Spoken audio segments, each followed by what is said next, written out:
ये देखें, कभी आपने इस तरह से आवाम को चोरी करते हुए देखा है? वो भी एक आम सी चीज़।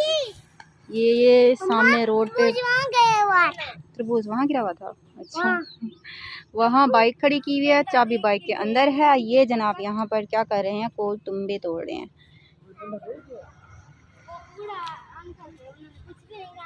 चलो आ जाओ, बस कर दो। हाय और अब्बा, खैर है, शाह पर फट जाएंगे ये। असल में ना इनका साबुन बनाना है, आजकल के मुहासे बहुत ज़्यादा हो रहे हैं और एलर्जी के लिए भी ठीक है ये, और भी बहुत सारे मसलों का हल है इसके अंदर। तो मैंने कहा है कि चलो यहाँ से थोड़े से ले लेते हैं। और वैसे भी जहाँ ये नज़र आ जाए ये बंदा वहाँ पहुँच जाता है। चलो, और मेरे काम चेक करें, मैं कहाँ पे हूँ। आ जाओ बेटा, महरमा बस करो, आ जाओ। बच्चों को बड़ा शौक होता है, हम भी बड़ा खेला करते थे इससे पहले।